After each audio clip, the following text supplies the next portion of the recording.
Lumawak ang isip ko na marinig ko ang sinabi ni Anton. Who would have thought that Anton has the capability of friend-zoning someone? Si Daniela pa talaga ha? Samantalang nag-aaral pa lang kami si Marina ang hinahabol ng mga kalalakihan sa eskwelahan dahil nga maganda siya at matalino. Ekis lang talaga sa ugali dahil bukod sa paasa siya sa mga lalaki, masama rin na ugali niya dahil mahilig siyang bully ng kanyang mga kaklase. At syempre isa na ako ron sa mga nabully niya noon. Ang sabi ni Lolo, sa akin daw siya ipapahawak ng center point sa loob ng 6 na buwan. At the age of 22. 22 ka pa lang ah. Kumunot ang aking noo. Si Lara rin naman ah. Pero siya na ang humahawak ng internal affairs ng kumpanya. Marahan siyang napailing. Ewan ko ba sa inyo mga daliriyo? Minsan di ko mapigilang mainggit dahil parang pinanganak yung mga kakaibang genes. At your age, nagmamanage ka na ng kumpanya ng dad mo. Ngayon pati ang pinakamalaking engineering company sa Pinas, ikaw mismo na mamahala. Bumuntong hininga siya at umiling. Kaya nga kapag nangyari yon, pwede ba kitang kunin bilang sekretary ko? Alanganin siyang umiti sa akin, saka umiling. Never mind. Okay na ako kahit maging construction worker na lang ako kaysa maging assistant mo. Habang kumakain kaming dalawa, bigla ako naalalang text na pinadala ko kay Martina gamit ang number ni Anton. Siya nga pala, hindi ba holiday bukas? Di wala kang pasok? Meron pa rin pero tanghali ako papasok dahil hindi naman required na pumunta ng maaga. Nagkunwari ako nag-iisip bago bumaling muli sa kanya. Ibig sabihin pwede kang iyain bukas mag-jogging sa complex? Naningkit ang kanyang mga mata. Napakamot sa kanyang batok. Hindi ko talaga alam kung magigising ako eh. Alam mo naman, bumabawi lang ako sa pagod. Pero kung mapilit ka, bakit di mo na lang ako gisingin bukas ng umaga? Bigyan na lang kita ng susi sa unit ko. Inirapan ko siya. Naku ha, baka mamaya, mapagkamalan pa ako magnanakaw kapag pinasa kong unit mo ng alas 5 ng madaling araw. Humugot siya ng malalim na hininga. Oo na, sige na.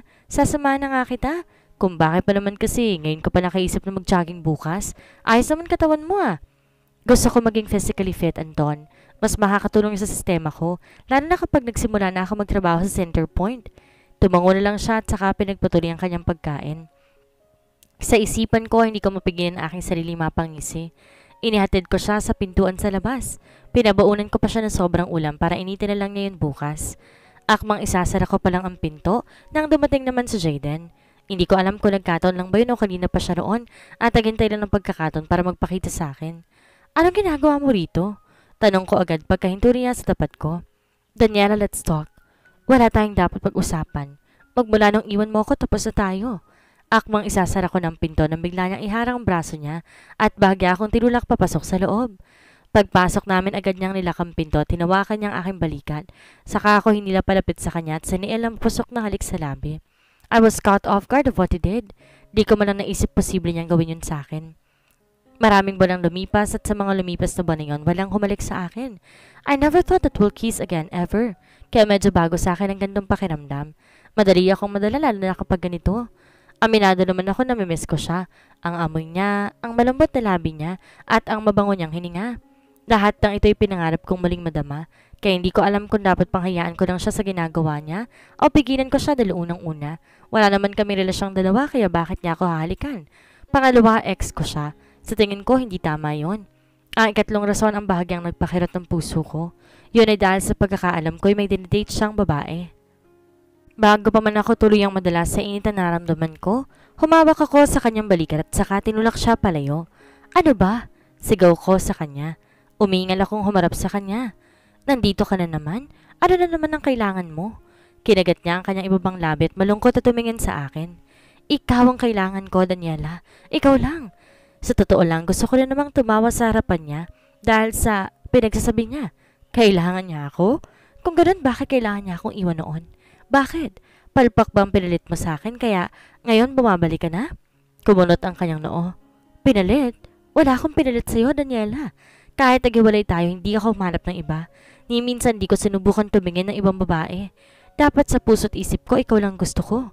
Hindi ko napigilan ang aking sariling matawa. Talaga ba? Kung gusto mo sana hindi mo ako iniwan. I did that because I had to do it. I let out a bitter laugh. Had to do it? Bakit? Dahil gusto mong subukan kung kaya mong wala ako sa buhay mo. Ngayong hindi ka nag-succeed sa gusto mong mangyari, bumabalik ka na? For Pete's sake, halos mabaliw ako nung iwan mo ako, Jayden. Hindi mo alam kung anong klaseng paghihirap ang pinagdaanan ko. Iniwan ko ang trabaho ko sa Manila para lang makahinga. Pero nung makikita ko na nagtagpo ang landas natin sa Siargao, may kasama kang babae, Hindi ka malang nahiya. Ikaw din naman na. May kasama ka. Yung kaibigan mong si Anton halatang may gusto sa'yo, Daniela. Mas malala yung ginawa mo, naghalikan pa kayo. Kumunot ang aking noo. Ano? That kiss was not intentional.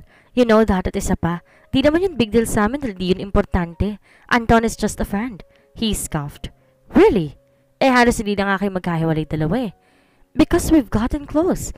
Because he was there when you left. Kasalanan mo din naman kung bakit kami naging malapit sa isa't isa dahil iniwan mo ko. Hindi kita iniwan, Daniela. For fuck's sake. Do you really think I can do that to you? O bakit? Hindi ba ito naman ang ginawa mo sa akin? Iniwan mo ko. I was forced to. Sa pagkakataon yon, sumigaw na siya.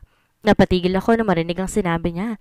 He put both of his hands on the back of his head as he sat down at the sofa. Daniela, I was forced by your father to leave you. Nang rumihistro sa akin ang sinabi niya, doon marahang tumaas ang kilay ko. Really? How could you say that to me? Talagang siniraan mo pa sa akin ang papa ko just to save your face? Umiling siya and he looked so disappointed. I've never seen his face like that. Ngayon lang, kitang-kita ko nasasaktan siya. I suddenly remember myself during those times that I'm trying to reach out for him. Umalis ka na, Jayden. Noong Daniela, niyaya kita magpakasal. Hindi ko dapat gagawin yun dahil una sa lahat, alam ko namang di ka pa handa. Alam ko marami ka pang pangarap sa buhay mo and trust me, kung meron mang taong itutulak ka at susuporta sa iyo sa mga bagay na gusto mo, ako yun. Pero sinubukan pa rin kitang iyain magpakasal dahil umaasa ako na papayag ka. Kahit konting porsyento lang umasa pa rin ako. Dahil sabi ko sa isip ko kapag pumayag ka na, kahit di ko nasundin ang utos ng papa mo. Noong mga panahong yon, desidido na akong iwan ng pagnegosyo. Wala akong pake kung lumubog ang aking mga pinundar. Basta't ang gusto ko kasama kita. Basta nasa tabi kita, Daniela. You are my most prized possession. Ikaw lang ang gusto ko. I don't care about the money and everything, pero nung tumanggi ka, I know to myself that I need to follow your father's order, which is to break up with you so you could focus more on your career path. Dahil ang gusto niyang mangyari, ikaw ang magpatakbo, hindi lang ng kanyang kumpanya, kundi pati sa kumpanyang pag-aari ng lolo mo. Habang naririnig ko ang sinasabi niya, mas lalang bumibigat ang pakiramdam ko. Umalis ka na, Jayden. Pag-uulit ko, I have no intention of leaving you. Pero yun ang sabi ng papa mo, and if I don't follow whatever he told me, he threatened me that he will spread bad rumors about my company. Hindi ko alam kung paano tatanggapin ang mga sinasabi ni Jayden sa akin. All I thought is he has a good relationship with my father, kaya bakit biglang ganon? Hindi ko kayang paniwalaan na sinasabi mo. Wala kang pruweba, Jayden. Lahat yan, speculations malamang. Posibleng ginagawa mo lang to para makumuli ang loob ko at para masirang relasyon ko sa mga magulang mo. Kumunot ang noo niya. What? It was never my intention, Daniela. Nandito ako para sabihin sa yung totoo. At kung tinatanong mo kung bakit nandito ako ngayon sa harapan mo, that's because I can't take this anymore. Wala na akong pakialam kung siraan ng papa mong kumpanya ko. Wala akong pakialam kung mawala lahat ng kliyente ng negosyo ko. Tumayo siya at naglakad palapit sa akin. Baka sa kanya mga mata ang lungkot. Ni minsan hindi ako naghanap ng iba, Daniela. Lahat ng mga babae nakakasama ko ay anak ng mga businessman na kasosyo ko sa negosyo. I never cared for them. My heart is yours as well as my soul. Wala nang natira sa akin, Daniela. Dahil magmula nung Daniela na iniwan kita, yun din ang pagkakataong iniwan ko sa iyong puso ko. Hinawakan niyang dalawang kamay ko at marahang pinisil iyon. Hindi ko gustong paniwalaan mo ako agad na niniwala ako. Kusang lalabas ang totoo. You just have to be attentive and be mindful of the people that surrounds you. Umisang hakbang pa siya palapit sa akin. Nararamdaman ko ang init ng kanyang hininga sa mukha ko.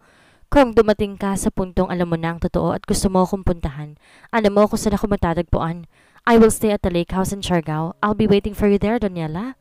Napapikit ako na maramdamang lumapat ang kanyang labi sa aking noo. Pagkatapos niyon, tumalikod na siya at kusang lumabas ng unit.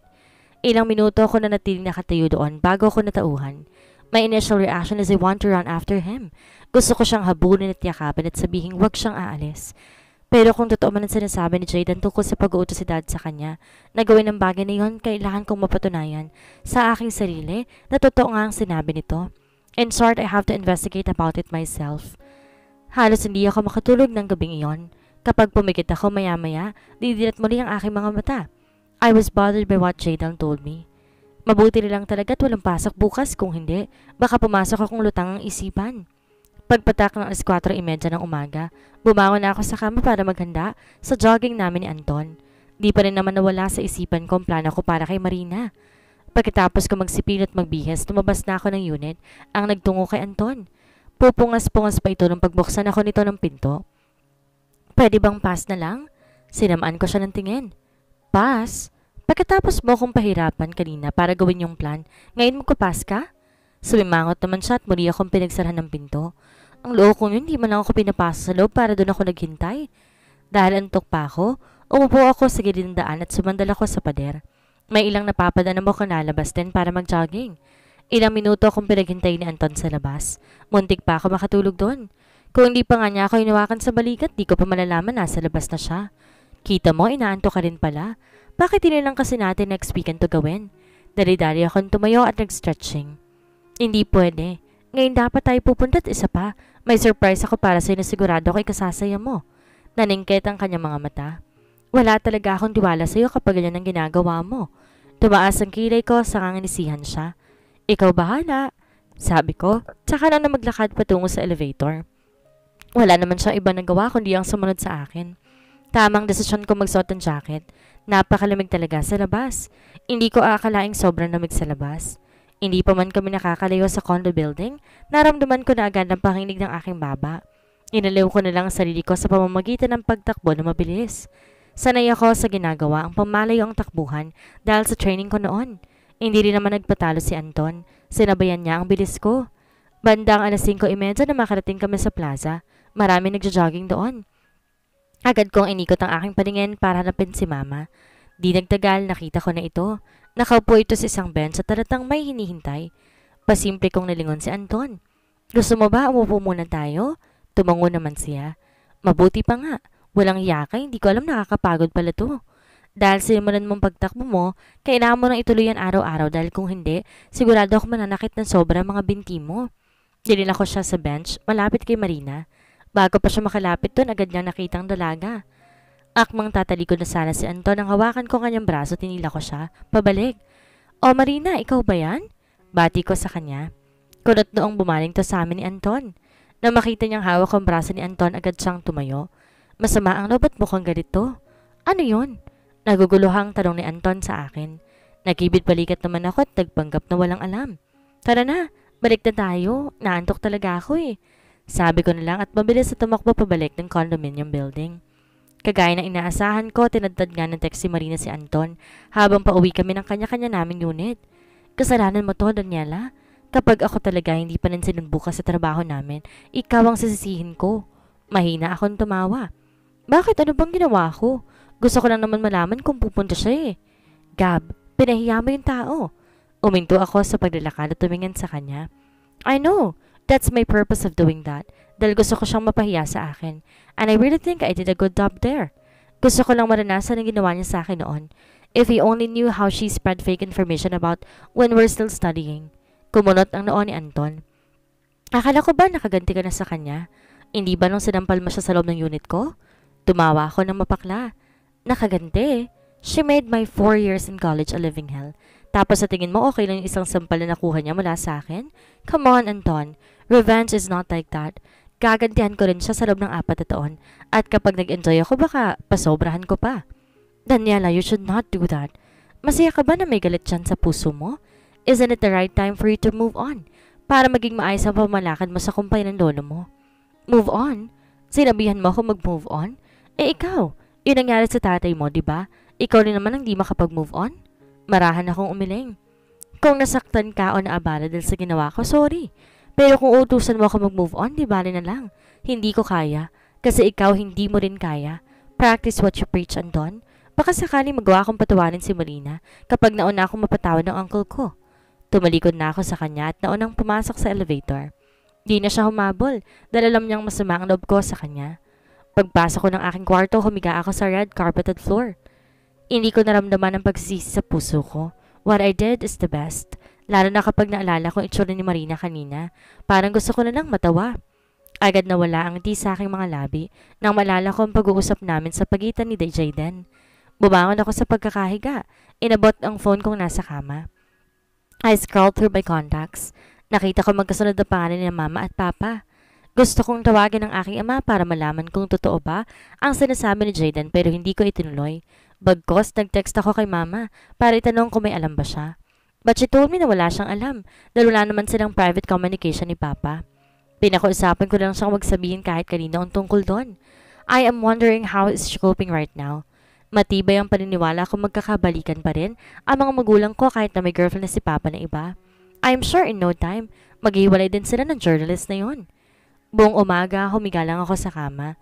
Pagpatak ng tanghalian, tatayo pa lang sana ako para magluto nang biglang tumunog ang doorbell. Dumiretso ako sa pinto para pagbuksan na nasa labas. Isang delivery boy nakita ko at may dala itong isang box ng pagkain. Kayo po ba si Miss Daniela Babe Denrio? Tumango naman ako agad. Pinadala po yun ni Sir Jaden Asuncion. Don't worry ma'am, bayad na po ito. Nag-aalangan kong kinuha ang isang bag ng pagkain. Dinala ko agad to sa loob. Bago ko pa man buksan yon, may nakita ko maliit na note sa ilalim. Yun ang kinuha ko at binasa. You know where to look for me when you needed me. Yun ang nakalagay sa sulat. Nang buksan ko ang mga Tupperware na naroon, nakita kong lahat ng mga paborito kong pagkain. Siya ba nagluto nito? Marana ko napakamot sa akin noo habang pinagmamasa ng mga pagkain naroon. Oh, may nagpadala sa'yo ng pagkain? Dali-dali kong kinuha ang note sa lamesa na makitang paparating na si kuya. Sa sobrang preoccupied ng utak ko, hindi ko napansin na dumating siya. Mukhang bagong luto ah. Kanino galing? Kay Anton? Don't tell me may bago ka ng maniligaw. Ngumuso ako. Maniligaw? Wala naman. Mahinang tumawa si kuya. Paano ka naman kasi magkakaroon ng manliligaw? Di ka naman lumalabas. Pag weekday sa opisina ka, kapag weekend, tambay sa bahay. Tapos ngayon holiday, baka gusto mo lang na lumabas. Umupo ako sa upuan, tinignan pa ibang pagkain na ipinadala ni Jaden. Baka nakakalimutan mo rin kuya. Malaki ang responsibilidad ko ngayon dahil sa binigay na trabaho sa akin ni Lolo.